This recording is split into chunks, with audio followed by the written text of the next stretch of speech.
बाबा, ये मानव की देह मिली है, मनुष्य का शरीर मिला है, आपका एक लोटा जल चढ़ाने में हमारा कोई लाभ नहीं है, पर इतना याद रखना, तुम्हारे एक लोटा जल चढ़ाने में तुम्हारी जिंदगी भर का लाभ है। जब जब दुख की घड़ी आएगी, मेरा विश्वनाथ तुम्हारे सामने खड़ा मिलेगा। मेरा शंभु, मेरा शंकर, मेरा ओघड़दानी, मेरा विश्वनाथ आपके सामने खड़ा मिलेगा। जब जब दुख की घड़ी आएगी, जब जब तकलीफ की घड़ी आएगी, वो तुम्हारे सम्मुख में होगा, वो तुम्हारे सामने होगा। दुर्योधन और अर्जुन एक ही गुरु के चेले थे।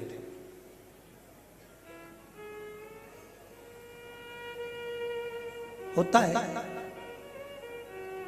दो चेले जा रहे थे गुरु जी के यहां से, सुबह सुबह का समय था। दोनों में से एक चेले ने कहा, देख वृक्ष के ऊपर, पेड़ के ऊपर तोता बैठा है। वृक्ष के ऊपर तोता बैठा है।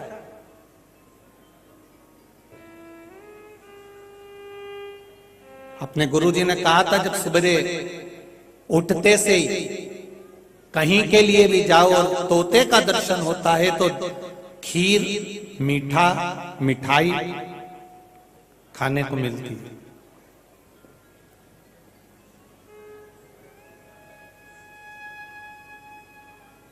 आज तोते का दर्शन हुआ है तो मिठाई खाने को मिलेगी, खीर खाने को मिलेगी। दूसरे मित्र ने कहा, तू सही कह रहा है कि गुरुजी ने कहा था कि तोता दिखे सुबह तो खीर खाने को मिलती है, पर मैं कहता हूं कि खीर तो मिलेगी पर कड़वी मिलेगी। उसने कहा, ऐसा नहीं है, गुरुजी बोले हैं तो गुरुजी की वाणी कभी गलत नहीं हो सकती।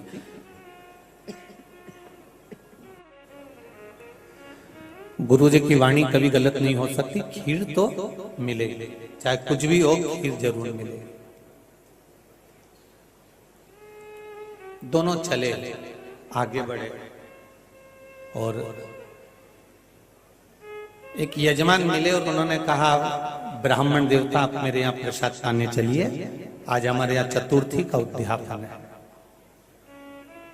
एक ब्राह्मण ने दूसरे ब्राह्मण से कहा, देख ले, मैंने तेरे से कहा था ना कि खीर खाने को मिलेगी, यजमान आ गया, चलो भोजन करने।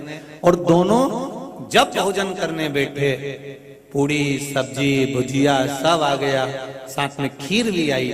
तो मित्र ने मित्र को कोनी मारकर कहा, देख ले खीर आ गई ना, गुरुजी ने कहा था तोता दिखता है तो खीर खाने को मिलती है, मीठा भोजन मिलता है।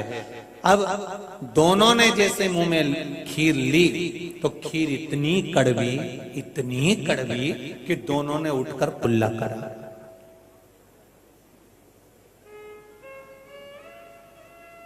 मित्र ने मित्र से कहा, मित्र एक बात बता, अपने गुरुजी ने कहा था कि सवेरे तोता दिखे तो खीर खाने को मिलती है, मीठा भोजन खाने को मिलता है, फिर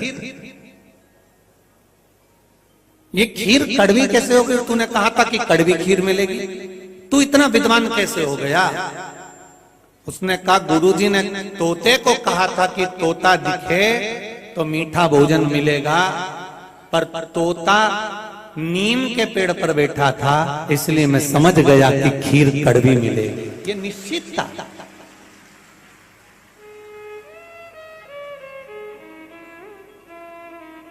गुरु एक ही है, चेले दो हैं। एक में विद्वत्ता इतनी थी कि तोता किस पेड़ पर बैठा है उसने वो देख लिया था और कह दिया था खीर कड़वी मिलेगी, और दूसरे ने देखकर कह दिया था कि खीर खाने को मीठी मिलेगी, क्योंकि गुरु ने उतना ही ज्ञान दिया था कि तोता दिखे तो समझ लेना कि खीर खाने को मिलेगी। पर गुरुजी ने ये नहीं बताया था, पर विद्वत्ता अपने भीतर होना चाहिए कि तोता किस जगह पर बैठा है।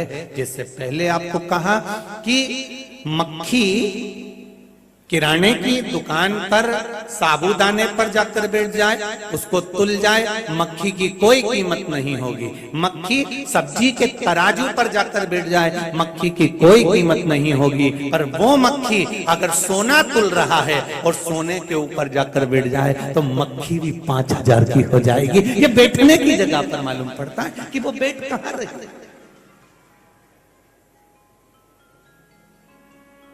वो किस जगह पर बैठ रही है, किस स्थान पर बैठ रही है, किस जगह पर वो मक्खी बैठ रही है, ये उसके ऊपर निश्चित करता है।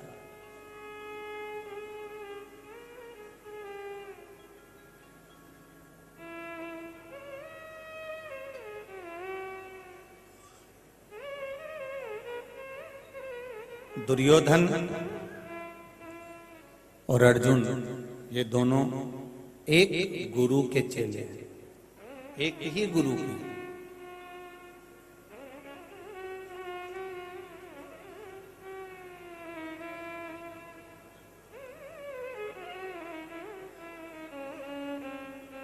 अब जरा विचार करिएगा,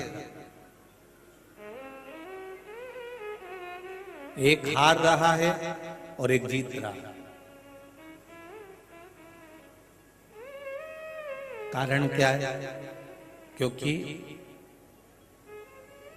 दुर्योधन और अर्जुन भले एक गुरु के चेले हैं, पर अर्जुन ने बाल्य अवस्था से ही भगवान की शरणागति ग्रहण कर कर रखी थी, इसलिए उसकी जीत निश्चित थी, इसलिए वो जीत रहा था और दुर्योधन हार रहा था।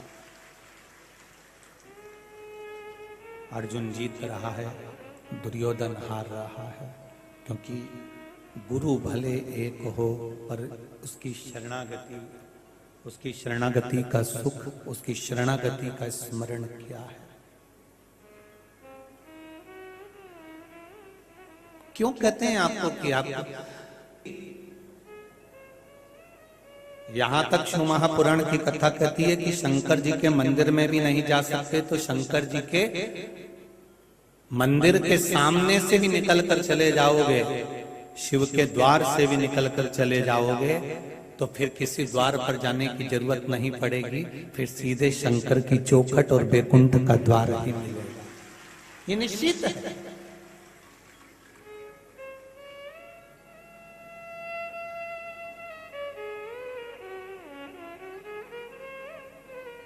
दुख कितना भी हो, कितनी भी तकलीफ, कितना भी कष्ट हो, एक पत्र आया है, उस पत्र में किसी ने लिखा है, देखिए।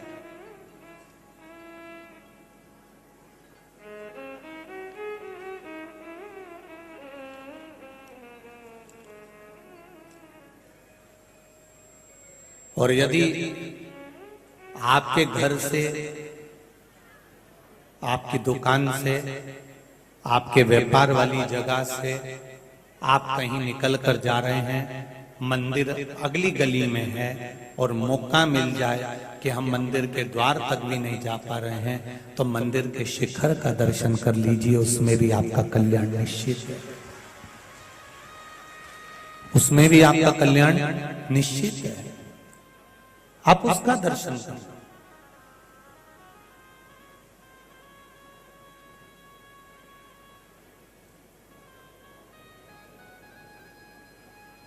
जितने व्रत, सारे वेद पुराण शास्त्र उठाकर देखिए, जितने व्रत आप करते हो,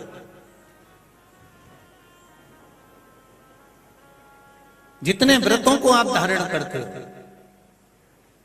जितना दान आप करते हो, जितना आप पुण्य करते हो, ये सारा दान, ये सारा पुण्य, ये सारा व्रत हो सकता है कि तुम्हारे मरते मरते तक, तुम्हारे प्राण छूटते छूटते तक ये सारा पुण्य समाप्त हो जाए।